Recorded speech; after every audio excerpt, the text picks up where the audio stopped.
Ven, Espíritu, ven y lléname, Señor, con tu preciosa unción.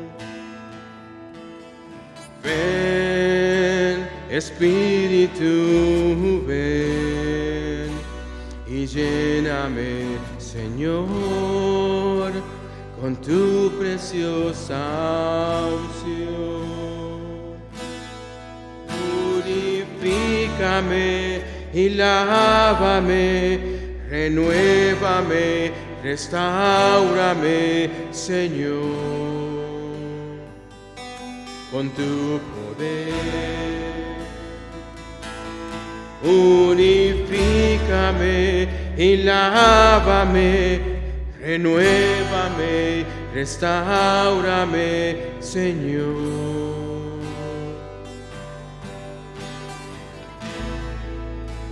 Te quiero conocer.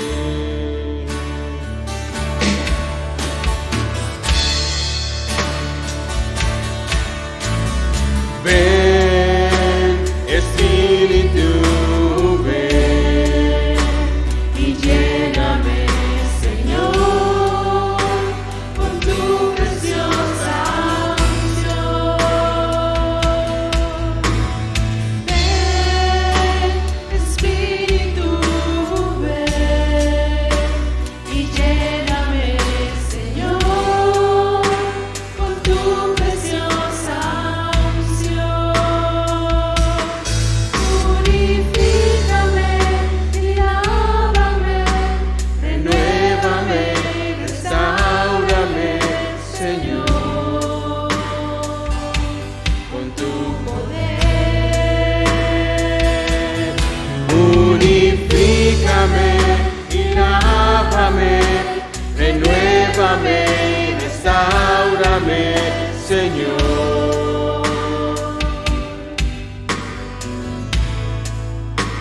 te quiero conocer.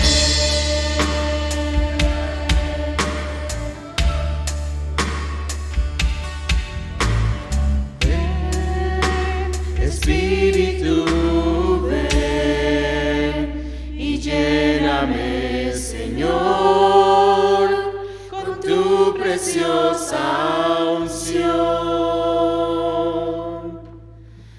Ven, Espíritu, ven y lléname, Señor, con tu preciosa unción. Purifícame y lávame, renuévame, restáurame, Señor, con tu poder. Purifícame y lávame, renuévame, restáurame, Señor.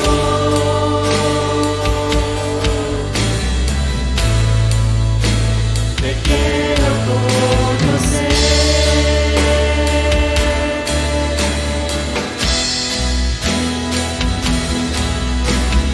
Ven, Espíritu, ven y lléname, Señor, con tu preciosa unción.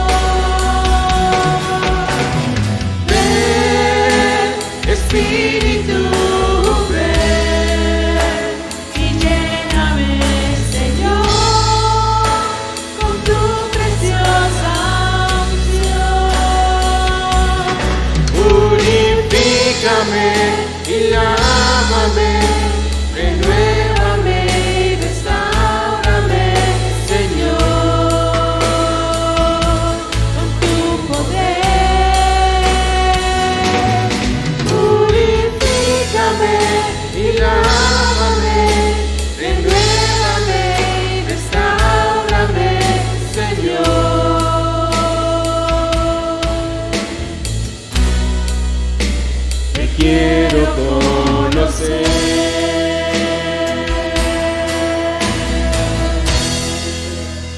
Amén.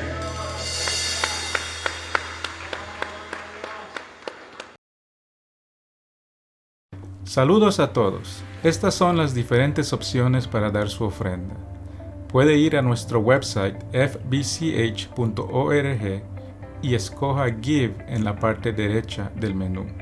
En la siguiente pantalla, ingrese la cantidad que desea dar y presione Next. Tendrá que ingresar y confirmar su número de teléfono antes de entrar a la pantalla de pago. También puede enviar el texto FBC Hesperia al número 77977 y va a recibir un link que le llevará a la misma pantalla de pago. Las otras opciones son con efectivo o con cheque. Por favor, envíe su cheque al 9280 Maple Avenue, Hesperia, California. Gracias por su colaboración y que Dios le bendiga. Muy buenas tardes, hermanos y hermanas. Gracias por acompañarnos esta tarde. Gracias por acompañarnos aquí en First Baptist Church Hesperia Español. Vamos a estar el día de hoy en Juan capítulo 18. Este año estamos estudiando 3 pilares del cristianismo: la esperanza, la fe y el amor. La semana pasada comenzamos a prepararnos para el día de resurrección que celebramos en 2 semanas y estamos estudiando eventos claves de la muerte y resurrección de Jesús. Vimos la semana pasada el complot para arrestar y matar a Jesús y ese amor extravagante que demostró una mujer sierva al preparar a Jesús para su muerte. La próxima semana vamos a ver la entrada triunfal de Jesús a Jerusalén, pero hoy nos vamos a adelantar en la madrugada del día de la muerte de Jesús. El título del mensaje de hoy es La esperanza en juicio. Y vamos a estudiar este juicio de Jesús ante Pilato en Juan capítulo 18, comenzando del versículo 28. Es un evento que lo detalla todos los evangelios, pero vamos a enfocarnos en Juan 18. Y vamos a ver primero comenzar el contexto de este pasaje antes de leerlo. La noche antes de este pasaje, Judas traiciona a Jesús y lo entrega a las autoridades judías en el jardín de Getsemaní. Esa misma noche lo llevan a la casa de Anás, que es el suegro del sumo sacerdote Caifás. Anás era el suegro, él fue sumo sacerdote antes y tiene mucho poder en el liderazgo y lo interrogan ahí, lo ponen en juicio ahí y quieren determinar básicamente qué hacemos con Jesús, cómo procedemos, qué podemos hacer, de qué le podemos cargar, de qué le podemos acusar. Cuando no logran sacarle nada en la interrogación, lo llevan al sumo sacerdote, a Caifás, y ahí otra vez está en juicio Jesús entre el sumo sacerdote y el Sanedrín, que es la corte suprema de los judíos, y ahí lo sentencian a muerte. Ahora, hermanos, hay que entender algo. Todo esto ocurre durante la noche, y eso es importante. Jesús fue arrestado en la noche, y todo lo que le acaba de relatar es un juicio que ocurrió en la noche. ¿Y por qué esto es importante? Porque la ley judía, esta misma ley que estos líderes están encargados de proteger, prohíbe que un judío fuera juzgado durante la noche. Este juicio que le hacen a Jesús era un juicio ilegal, prohibido por la ley judía. Pero estos judíos líderes ya llevan 3 años intentando atrapar y matar a Jesús y finalmente lo tienen en custodia y no iban a perder esta oportunidad que tenían. Así que tan pronto amanece, no pueden matarlo porque lo hicieron injustamente. Desde que amanece intentan legalizar, justificar esta sentencia de muerte a Jesús. ¿Y qué es lo que hacen?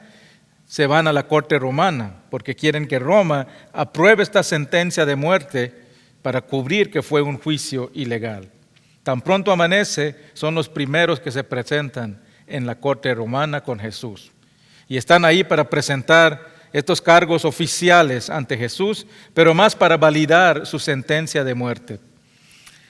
Y el que está presidiendo en la corte ese día es el gobernador romano Pilato. Después de este juicio se llevan a Jesús, a Herodes, después lo vuelven a traer a Pilato, donde es sentenciado a crucifixión. Pero esta noche vamos a enfocarnos en este primer juicio de Jesús ante Pilato. Ya se ha juzgado en la noche, ya lo han sentenciado ilegalmente a muerte, ahora lo están presentando a Pilato para legalizar, para oficializar su sentencia. Vamos a Juan capítulo 18, del 28, vamos a leer hasta como el 38. Dice la palabra de Dios. Llevaron a Jesús de casa de Caifás, el pretorio. Era mañana y ellos no entraron en el pretorio para no contaminarse y así poder comer la Pascua. Entonces Pilato salió a ellos y les dijo: ¿Qué acusaciones traéis contra este hombre? Respondieron y le dijeron: si éste no fuera malhechor, no lo hubiéramos entregado. Entonces les dijo Pilato: tomadle vosotros y juzgadle según vuestra ley. Y los judíos le dijeron: a nosotros no está permitido dar muerte a nadie, para que se cumpliese la palabra que Jesús había dicho, dando a entender de qué muerte iba a morir. Entonces Pilato volvió a entrar en el pretorio y llamó a Jesús y le dijo: ¿eres tú el rey de los judíos? Jesús le respondió: ¿dices tú esto por mí mismo o te han dicho otros de mí? Pilato respondió: ¿soy yo acaso judío? Tu nación y tus principales sacerdotes te han entregado a mí. ¿Qué has hecho? Respondió Jesús: mi reino no es de este mundo. Si mi reino fuera de este mundo, mis servidores pelearían para que yo no fuera entregado a los judíos. Pero mi reino no es de aquí. Le dijo entonces Pilato: luego, ¿eres tú rey? Respondió Jesús: tú dices que yo soy rey, y para esto he nacido, y para esto he venido al mundo, para dar testimonio a la verdad. Todo aquel que es la verdad oye mi voz. Y le dijo Pilato: ¿qué es la verdad? Y cuando hubo dicho esto, salió otra vez a los judíos y les dijo: yo no hallo en él ningún delito. Padre Celestial, gracias, Padre, por este día. Gracias, Padre, por tu palabra, Padre. Gracias, Padre, por ese sacrificio que hiciste, por ese juicio injusto que tuviste que pasar, por esa tortura que tuviste que pasar y por esa muerte en la cruz, todo en nuestro lugar.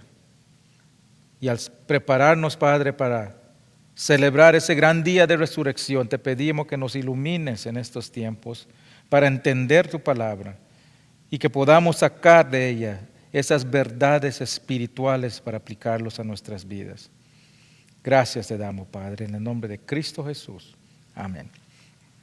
Vamos a ver, hermanos, 3 puntos acerca de este juicio de Jesús ante Pilato. Primero vamos a ver la acusación, después vamos a ver una interrogación, después vamos a ver la decisión. Vamos a comenzar, la acusación. Dice el versículo 28 que llevan a Jesús a casa de Caifás y nos dice que era de mañana y dice: no entraron al pretorio por no contaminarse y así poder comer de la Pascua. Lo primero que podemos ver aquí, hermanos, es la extrema hipocresía de estos líderes judíos. Dice que no entran a la corte porque no quieren contaminarse. ¿Por qué? Porque la ley judía decía que si están en un mismo lugar, en una misma casa, y hay gentiles presentes, saldrían ellos contaminados, impuros. Y eso no podían participar en las ceremonias judías si son contaminados. Y esa noche les recuerdo que era la semana de la Pascua. Ese mismo día se celebraría la cena de la Pascua, la celebración más religiosa, más importante para los judíos. Y para estos líderes judíos, ellos no podían faltar esa celebración. Así que no entran porque no quieren contaminarse con gentiles. Y es interesante porque la palabra de Dios no prohíbe que los judíos se relacionen con los gentiles. Esto no existe en la Biblia. Esto es algo que los mismos judíos pusieron como ley. Eso fue una regla extra bíblica que los líderes le impusieron al pueblo. ¿Para qué? Para aislarlos de los gentiles, para poder controlarlos más fácilmente. Pero aquí vemos la extrema hipocresía de los judíos. No quieren ser contaminados porque no quieren ofender a Dios, pero están a punto de matar al Hijo de Dios y no se dan cuenta de la ofensa que están cometiendo. Están más preocupados por mantener la ley humana que ellos se inventaron, pero en el proceso están por matar al que vino a cumplir la ley de Dios.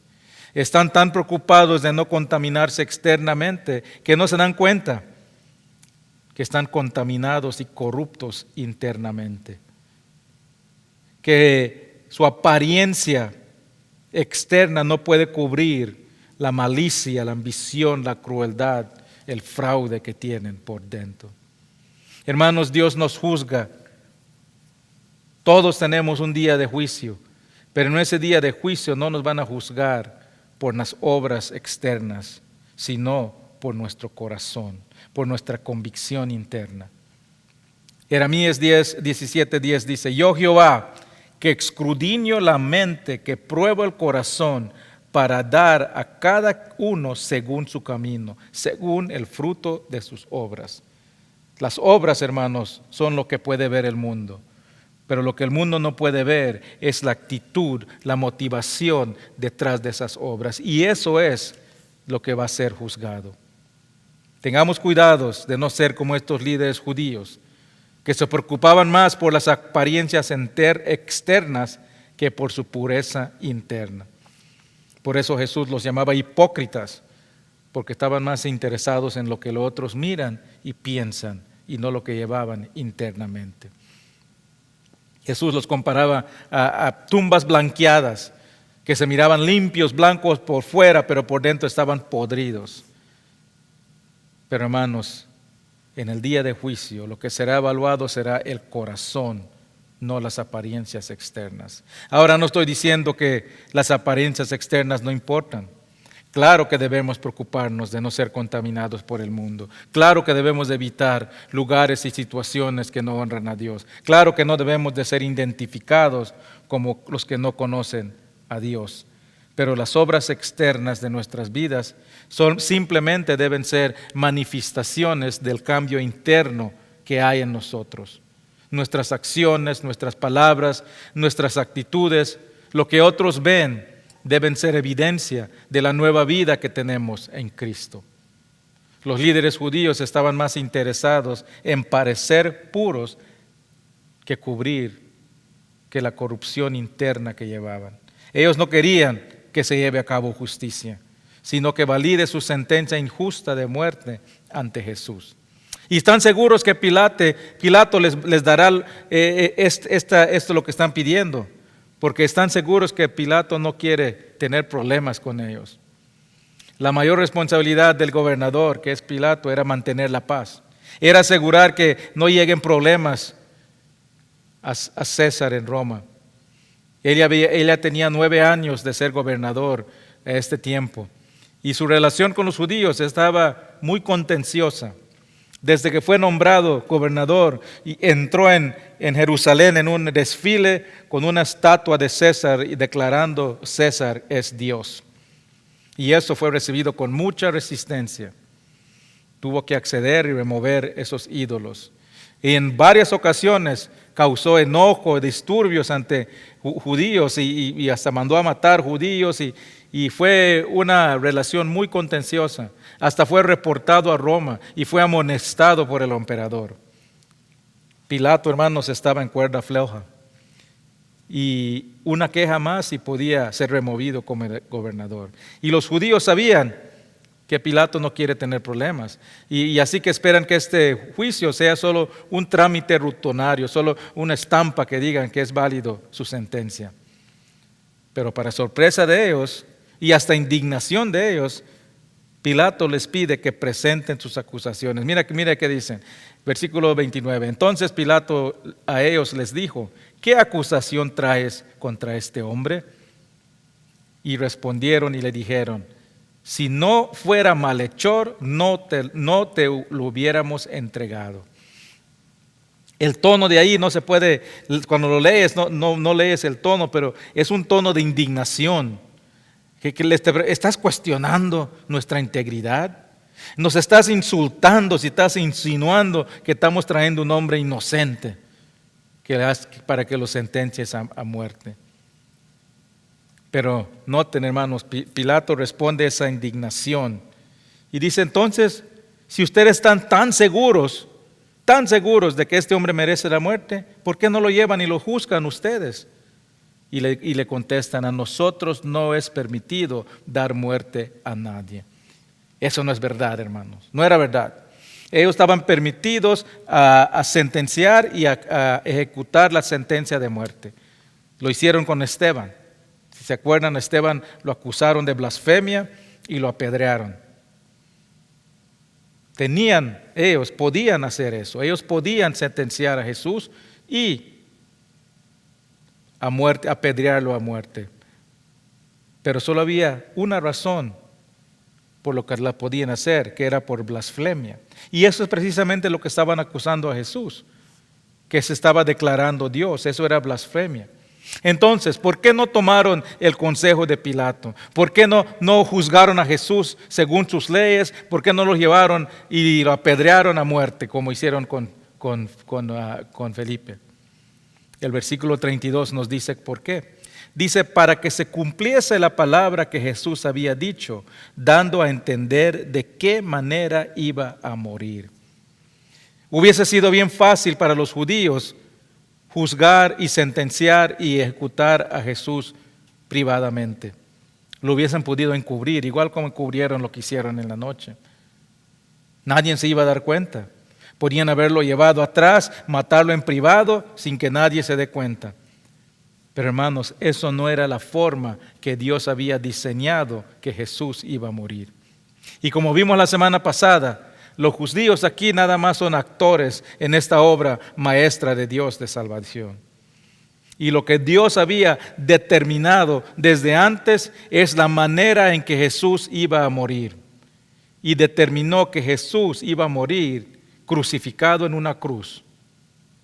Esa era la determinación de Jesús. Por eso van a buscar a Pilato y por eso no sentencian y matan a Jesús ellos mismos. Juan 12, 32 y 33, Jesús otra vez afirma esto y dice: y yo, si fuera levantado de la tierra, a todos atraeré a mí mismo. Y decía esto tanto entender de qué manera iba a morir. ¿Qué significa eso? Cuando dice ahí levantado de la tierra, eso hace referencia a la muerte de crucifixión de los romanos. ¿Cómo mataban a la gente en la crucifixión? La cruz estaba en el piso. Traían al prisionero, lo acostaban en el piso, lo clavaban de las manos, en realidad eran de las muñecas y de los pies, y después levantaban la cruz de la tierra y ahí lo ponían hasta que se moría la persona. Eso es lo que significa este versículo cuando dice: si fuera levantado de la tierra. Si los judíos hubiesen tomado el consejo de Pilato y ejecutar a Jesús según la ley judía, la forma de muerte de Jesús sería apedreado, no por crucifixión. Y esto pareciera, hermanos, un pequeño detalle nada más, que estamos entrando en muchos detallitos que no tienen importancia. Pero hermanos, toda nuestra fe cae sin valor si Jesús no muere por crucifixión. ¿Por qué? Porque Jesús afirmó que eso sería su forma de muerte. Y si lo hubiesen matado apedreado, entonces Jesús hubiese estado equivocado. Jesús hubiese habido mentido acerca de su forma de morir. Y si se encuentra una instancia en que Jesús mintió, en que Jesús no dijo la verdad, entonces Él no era Dios. Y eso significa que no podemos confiar en Él y no podemos confiar en su palabra. Y el cristianismo está basado en una mentira. Hermanos, si los judíos querían comprobar que Jesús no era Dios, simplemente tenían que matarlo apedreado. Y podían decir: mire, Él les mintió. Les dijo que iba a morir de una manera y no murió de otra manera. No puede ser Dios porque Dios no se equivoca. Pero hermanos, Jesús no es hombre para mentir. Él es Dios. Todo lo que dice es la verdad. Podemos confiar completamente en lo que Él dice. Podemos confiar completamente en sus palabras. Podemos confiar completamente en sus promesas. Los líderes judíos, hermanos, no estaban en control de este evento. Ellos eran actores nada más. Todo lo que estaba pasando estaba bajo el control del director de esa obra, que era Dios. Y el Dios soberano estaba en completo control y había determinado que Jesús iba a morir en la cruz. Eso nos lleva al próximo punto. Ya vimos la acusación. Ahora vemos la interrogación. Esta interrogación que hace Pilato con Jesús es la última conversación documentada de Jesús antes de morir en la cruz. Es la última vez que lo vemos hablar y dialogar con una persona. Y lo que vemos aquí son dos personas, dos hombres con agendas opuestas. Vemos a un Pilato que está irritado, frustrado por haber sido puesto en medio de esta disputa que él considera simplemente una disputa religiosa. Sus preguntas son cortas y tiene un tono de sarcasmo cuando contesta en sus preguntas. Revela su irritación. Jesús, por otro lado, usa esta interrogación para revelar su identidad. Es directo, es claro en sus respuestas y no deja ninguna duda de quién es. Versículo 33 dice: entonces Pilato volvió a entrar y llamó a Jesús y le dijo: ¿eres tú el rey de los judíos? Noten aquí, hermanos, que llevan a Jesús y le están acusando de un insurrecto, de haber tratado de armar una revolución contra Roma. Pero Pilato no le pregunta eso. No le pregunta: ¿eres tú un líder de la revolución? ¿Eres tú un insurrecto? No, él sabe que esas acusaciones son falsas. Así que le va directo a la pregunta: ¿eres tú el rey de los judíos? Y el tono en el griego de esta pregunta no se puede leer bien en el español, pero en el griego es un tono de incredulidad. Está diciendo: ¿eres tú? ¿Tú eres el que dicen que está haciendo una revolución contra Roma? ¿Tú eres el que están acusando, el que dicen que es el rey de los judíos? En sus 9 años él había conocido criminales, rebeldes. En sus 9 años él había juzgado y enfrentado a muchos que trabajan para incitar al pueblo.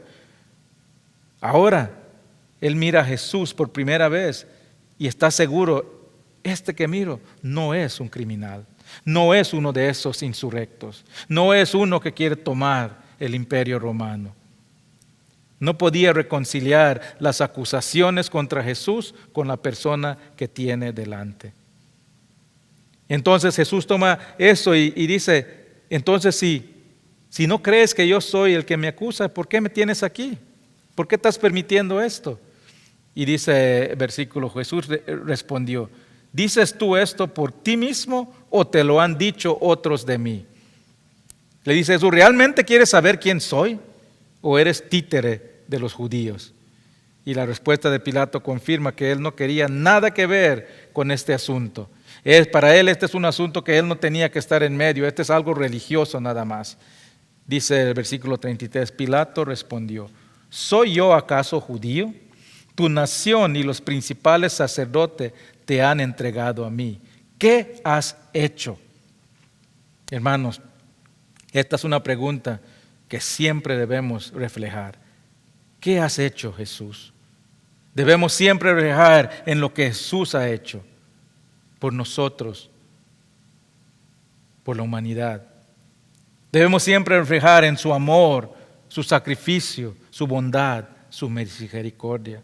Debemos siempre recordar lo que ha hecho con nosotros en los tiempos difíciles, su fidelidad, que siempre está a nuestros lados.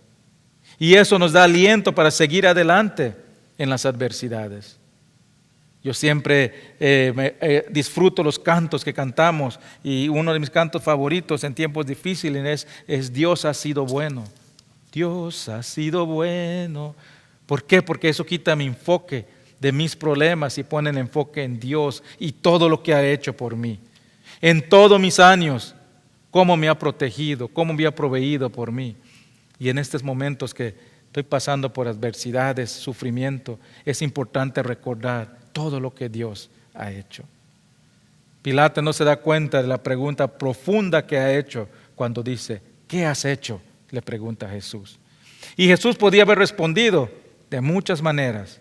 Podía haber detallado todas las obras que había hecho los últimos 3 años de ministerio, los milagros, las maravillas, las señales que hizo. Juan nos dice en su libro que él documenta unas cosas que hizo Jesús, pero no puede documentar todo porque cubrirían volúmenes de libros si cubren todo lo que hizo. Pero Jesús no responde con una lista de obras y maravillas de lo que había hecho, sino que responde revelando su identidad. Versículo 36. Respondió Jesús, mi reino no es de este mundo. Si mi reino fuera de este mundo, mis servidores pelearían para que yo no fuera entregado a los judíos, pero mi reino no es de aquí. Pilato le pregunta, ¿qué has hecho? Y Jesús responde diciéndole, ¿quién es? Y le pregunta otra vez Pilato, ¿eres tu rey? Y Jesús le dice, tú dices que soy. Pero después dice, para esto yo he nacido, para esto he venido al mundo, para dar testimonio de la verdad. Todo aquel que es de la verdad, oye mi voz. Este versículo nos dice específicamente por qué vino Jesús al mundo. Es cierto, Jesús vino a este mundo a morir por nuestros pecados, vino al mundo a pagar el castigo que tú y yo no podemos pagar, vino a servir como el único sacrificio digno para clamar la ira de Dios. Vino en obediencia al Padre, a crear la manera que podamos entrar a la presencia de Dios. Pero todo esto describe lo que hizo Jesús para cumplir su misión. Ese verdadero motivo que Jesús vino al mundo es para dar testimonio de la verdad. Jesús vino al mundo para que el mundo conozca la verdad. Juan 14:6, Jesús dijo, yo soy el camino, la verdad y la vida. Nadie viene al Padre sino por mí. Y en Hechos 1 nos dice que somos llamados a dar testimonio de Jesús. ¿Qué significa eso? Esa es tu obra como creyente, dar testimonio de Jesús. Y Jesús es la verdad. Quiere decir que nuestra responsabilidad, si tú eres un creyente, tú eres testigo de Jesús. Tú eres testigo de la verdad de Jesús. La verdad, hermanos, es un tema muy importante en la iglesia, en el pueblo de Dios. Es algo que nos debemos enfocar siempre, porque este mundo, esta cultura, no cree en la verdad. Este mundo, esta cultura enseña que cada quien puede definir su propia verdad. Este mundo enseña que pueden haber diferentes versiones de la verdad. Que lo que es verdad para una persona no necesariamente es verdad para otro. El mundo aplaude cuando alguien dice, yo nací como hombre, pero mi verdad es que yo soy mujer. Y el mundo le dice, bueno para ti, excelente, sigue adelante. Y cuando los cristianos nos oponemos a este estilo de vida, somos hostigados, somos criticados y somos acusados de anticuados e intolerantes. No es popular en este mundo ser testigo de la verdad. Somos los únicos que somos hostigados por promover la verdad. Nadie ataca a un maestro de matemáticas por enseñar a los estudiantes que 2 más 2 es 4. Nadie ataca a un maestro de ciencia por enseñar la verdad de la ley de gravedad. Nadie le dice al maestro de ciencia, tú dices que la gravedad es verdad, pero yo no creo, así que para mí yo no creo en la gravedad, así que no existe la gravedad. No dicen eso, hermanos, porque pues solo tienen que ir y saltar de un edificio y se van a dar cuenta que la gravedad es verdad. La verdad no es relativa. No puede haber diferentes versiones de la verdad. Solo hay una verdad. Y todo lo opuesto a esta verdad es mentira. Jesús dijo, yo soy la verdad. Es la única verdad que existe. Esa es la exclusividad del Evangelio. Que solo hay una verdad. Y cuando empezamos a definir nuestra propia verdad, cuando pensamos hacer que cada quien diga su propia versión de la verdad, estamos haciendo a Dios un lado y decimos, ahora no necesitamos tu verdad, tenemos nuestra propia verdad. Eso fue lo que Adán y Eva hicieron cuando pecaron en el jardín. Satanás le hizo dudar de la verdad de Dios. Les hizo creer que ellos pueden tener su propia verdad y ser como Dios. Toda maldad en el mundo, todo pecado surge cuando alguien define su propia verdad. Es la razón que Hitler mató a tantas personas en la Segunda Guerra Mundial, creó su verdad. Es la razón que Rusia y Putin están atacando a Ucrania en estos momentos. Esa persona creó su versión de la verdad y actuó según esa verdad. Hermanos, no nos debe el mundo que promueve que cada quien define su verdad, no se debe sorprender cuando crea caos en el mundo, cuando una persona crea su verdad. Va a pasar aquí en Estados Unidos, que estamos permitiendo que desde niños, desde jóvenes, desde bebés empiezan a definir su propia verdad. Cuando esa generación crezca y empiece a actuar según su verdad, vamos a ver si nos vamos a sorprender o no. Las mismas personas que están permitiendo eso van a preguntarse, ¿por qué? ¿Por qué? Porque permitimos que definan su propia verdad en vez de seguir la única verdad. La única verdad es Jesús. Es la única manera de combatir el pecado, la maldad, el caos en el mundo, es con la verdad de Jesús. Por eso para nosotros, hermanos, los creyentes, la verdad absoluta de Jesús no es negociable. Somos testigos de Jesús, testigos de la verdad. Somos llamados a dar testimonio de la verdad. Es nuestra responsabilidad conocer la verdad. Es nuestra responsabilidad entender la verdad y es nuestra responsabilidad enseñar la verdad. Y si tú eres un creyente, hermano, tú tienes la capacidad para conocer, para entender y para enseñar esa verdad. Porque tú tienes el Espíritu de Dios, el Espíritu de verdad morando en ti. Juan 16:13 dice, por cuanto venga el Espíritu de verdad, Él os guiará a toda verdad, porque no hablará por su propia cuenta, sino que hablará todo lo que oyera y os hará saber las cosas que habrán de venir. Si tú eres un creyente, el Espíritu de verdad mora en ti. No estás cegado como el mundo está cegado. Puedes entender, puedes conocer la verdad, puedes aplicarlo a tu vida. Por eso yo creo, hermanos, que la mayor obligación de la iglesia es enseñar la verdad.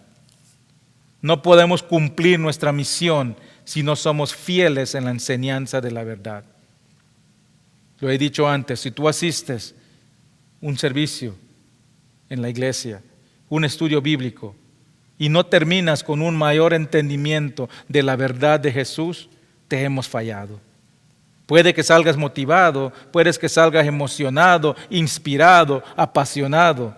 Pero si esa motivación, si esa emoción, si esa inspiración, si esa pasión no es porque tienes un mayor entendimiento de la verdad, te hemos fallado. No importa qué buenas obras hagamos, no importa cuántos ministerios tenemos, no importa cuántas misiones hagamos. Claro que debemos de hacer buenas obras, pero debe ser basado en la verdad de Jesús. Claro que debemos hacer misiones, pero basados en la verdad. Claro que debemos de promover ministerios. Los ministerios son los que mantienen la iglesia, pero todo ministerio debe ser basado en la verdad de Jesús. Pilato no conocía la verdad y por su respuesta era obvio que él no quería conocer la verdad. Versículo 38, le dijo Pilato, ¿qué es la verdad? Otra vez no podemos leer el tono aquí, pero conociendo el contexto ya podemos ver que esta es una pregunta retórica. Es una pregunta sarcástica. No está diciendo, ¿qué es la verdad? Está diciendo, ¿qué es la verdad? Y lo sabemos porque dice, cuando dijo esto y cuando hubo dicho esto, salió otra vez a los judíos. Fue una pregunta retórica. ¿Qué es la verdad? Y se dio la vuelta y se fue para afuera. No esperó una respuesta. Fue una pregunta retórica y sarcástica. Él no quería saber la verdad, sino quería burlarse de la verdad. Pero esa pregunta, hermanos, es una pregunta de vida o muerte para toda la vida, para todo el mundo. Y nosotros somos creyentes, debemos siempre estar listos para responder a esa pregunta. Así que pasemos unos minutos contestando esa pregunta importante, ¿qué es la verdad? Pero para conocer la verdad es importante también conocer que no es la verdad. La verdad no es lo que suena bien. No es lo que se siente bien. Una palabra muy común en estos días es inclusión. Es una palabra que dice, tenemos que hacer todo para incluir a todos, para que todos se sientan bien, que todos se sientan incluidos. No queremos excluir a nadie, así que vamos a permitir todo. El ejemplo, por ejemplo, de una mujer, dice que la mujer tiene el derecho de escoger qué hacer para su cuerpo. Y si ella quiere abortar un niño, es su decisión porque es su derecho. Suena bien, suena bonito, suena como que si te estás oponiendo a esto, entonces te estás oponiendo a los derechos de la mujer. Pero eso no es la verdad. La verdad es no matarás. Y se disfraza esa verdad con algo que suena bueno, bonito. La verdad no es lo que la mayoría dice. La mayoría puede estar equivocado. La mayoría a menudo está equivocado.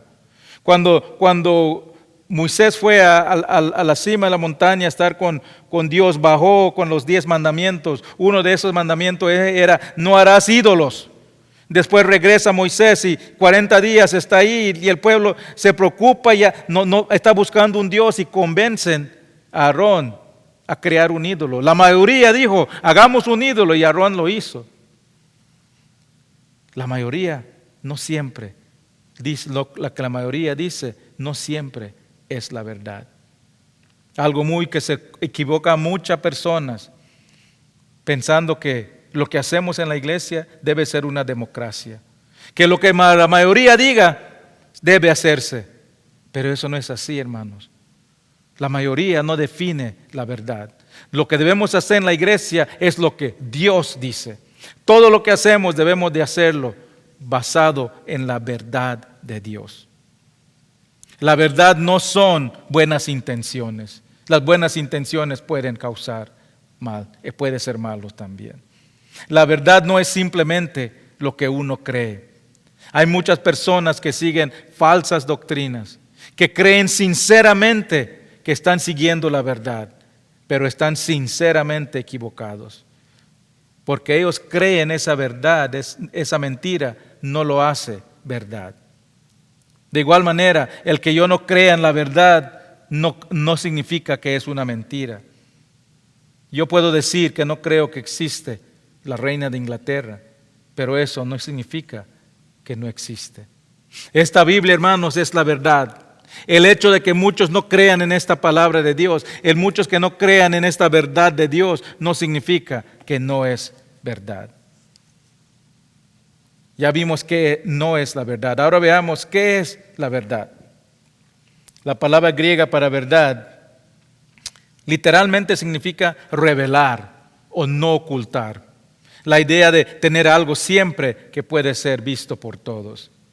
La palabra hebrea para verdad es firmeza, permanencia. La idea aquí es que la verdad nunca cambia, que es confiable. Entonces, si vemos esta definición, podemos decir que la verdad es algo que siempre se puede ver, que es evidente, que nunca cambia, que es eterno. Hermanos, eso es el carácter de Dios. Por eso le llamamos esto la verdad de Dios. Cuando Dios envió a su Hijo al mundo, Él envió a su Hijo a revelar la verdad al mundo. Eso es lo que dice Jesús, vine a dar testimonio de la verdad. Y nos dejó su palabra, nos dejó su completa, infalible revelación de su verdad. Esto es nuestra responsabilidad, ser testimonios de esta verdad. ¿Y qué puedes lograr cuando eres testimonio de la verdad? ¿Qué pasa cuando promueves la verdad? ¿Qué poder tiene la verdad? Versículo 38 dice, para esto vine al mundo, para dar testimonio de la verdad. Todo el que es de la verdad oye mi voz. Todo el que cree en Jesús puede experimentar el poder de la verdad en su vida. ¿En qué? En liberación. Juan 8:31-32. Dijo entonces Jesús a los judíos que habían creído en él: si vosotros permanecierais en mi verdad, seráis verdaderamente mis discípulos y conoceráis la verdad, y la verdad os hará libres. La verdad tiene poder de librar al pecador de la esclavitud. de librar de las cadenas del pecado, de librar de las vendas de los ojos, de sanar los corazones, de librar y restaurar vidas destrozadas y restaurarlas con paz y gozo. El poder de la verdad también tiene poder para santificar. Juan 17:17, santifícalos en tu verdad. Tu palabra es la verdad. La palabra santificar significa separar, apartar. El que cree en la verdad de Dios es separado del mundo, es apartado y equipado para la obra de Dios. La verdad nos limpia, la verdad nos moldea, nos cambia y nos transforma a la imagen de Jesús. Cuando crees en la verdad de Dios y lo aplicas a tu vida, el Espíritu Santo te dirige a una vida santa que agrada a Dios.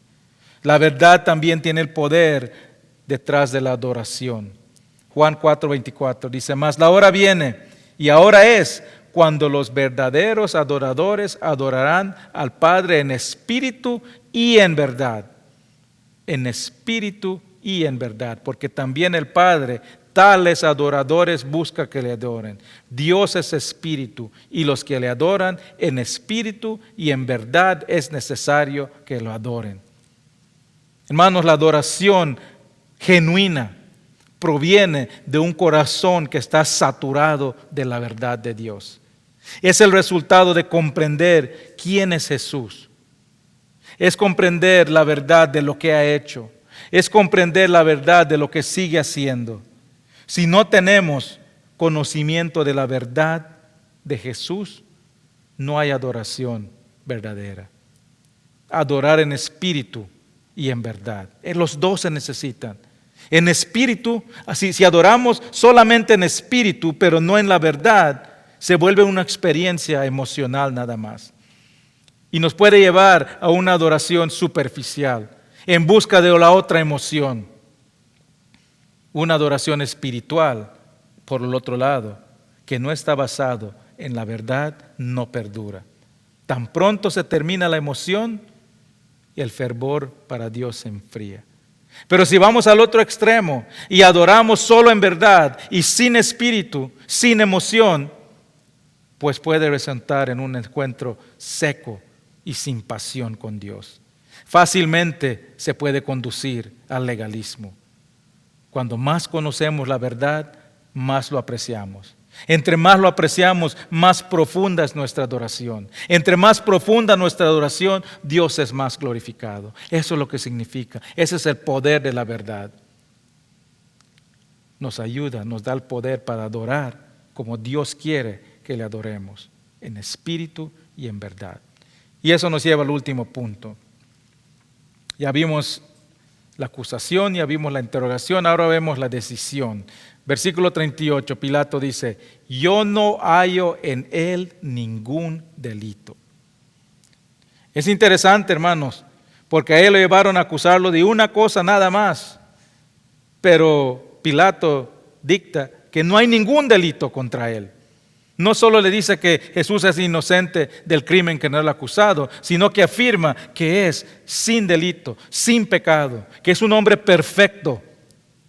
Hermanos, la infalibilidad de Jesús, la perfección de Jesús, que es sin pecado, es una verdad fundamental de nuestra fe. Hay muchas personas que no niegan a Jesús, que fue una persona real, que vivió hace 2000 años, que fue un gran maestro, un gran profeta, pero que fue un hombre nada más. Muchos dicen que fue un hombre igual como cualquier hombre, que pecó como cualquier hombre, que tuvo fallas como cualquier hombre. No, hermanos, Jesús no fue un hombre cualquiera, fue un hombre perfecto, fue el único hombre que nunca pecó. Segunda de Corintios 5:21, al que no conoció pecado, para nosotros lo hizo pecado, para que nosotros fuésemos hechos justicia de Dios. Hebreos 3 dice que fue tentado en todo, pero sin pecar. Hebreos 4. Hermanos, esta es una doctrina fundamental de nuestra fe. Porque si Jesús hubiese pecado, si hubiese sido como cualquier otro hombre pecador, no hubiese sido un sacrificio digno para pagar el pecado del mundo. Una persona que está en deuda no puede pagar la deuda de otro. Jesús no pudo estar en deuda con Dios por el pecado, porque si fuese estado en deuda, no hubiese podido pagar nuestra deuda con Dios del pecado. Tuvo que ser perfecto, sin pecado, para poder cumplir la justicia de Dios. Si Jesús hubiese sido pecador, todavía estuviésemos endeudados nosotros, viviendo en esclavitud del pecado. Todavía estuviésemos muertos en nuestros pecados. Pero Él murió en la cruz sin haber cometido ningún pecado. Y por eso nosotros podemos tener esperanza, porque nosotros ya estamos en paz con Dios, porque Él pagó el precio que nosotros no pudimos pagar. Por eso podemos tener el gozo con Dios, porque tenemos garantizado nuestra salvación, porque el pago que Él hizo fue el único pago digno que paga nuestros pecados. Y es un pago que no puede ser rechazado, irrevocable. Hermanos, el pasaje de hoy, vemos a Jesús en juicio, pero en realidad lo que estaba en juicio era la verdad. Y Pilato tenía una gran oportunidad para conocer la verdad de Dios, pero le dio la espalda y salió. Y más adelante vemos que todo el pueblo se volteó contra la verdad.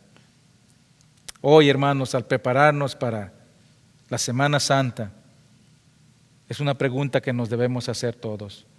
¿Conocemos la verdad? ¿Vivimos la verdad? ¿Es la verdad de Jesús la fundación de nuestras vidas? ¿Estamos ansiosos para crecer en la verdad? ¿Compartimos la verdad? ¿Somos testigos de la verdad? Eso es la obra que nos ha dejado nuestro Dios. Vamos a orar. Padre Celestial, te amamos, Padre, porque amamos la verdad. Te amamos, Padre, porque has hecho lo que nosotros no pudimos hacer. Te amamos, Padre, porque viniste a este mundo y te humillaste para dar testimonio de la verdad, para crear la manera que el mundo pueda entrar en la presencia del Padre. Padre, si hay alguien que está escuchando mi voz, que no conoce la verdad, que no ha recibido la verdad, que este sea el momento, Padre, que diga: yo quiero conocer la verdad de Dios. Bendícelos, Padre. Bendice a cada persona que está escuchando mi voz. Esos hogares, Padre, que están pasando por dificultades. Que sientan tu presencia. Que tu verdad dice que no nos abandonas. Bendícelos, Padre, en el nombre de Cristo Jesús. Amén. Gracias por acompañarnos, hermanos y hermanas. Nos vemos la próxima semana, donde vamos a ver la entrada triunfal de Jesús a Jerusalén. Gracias.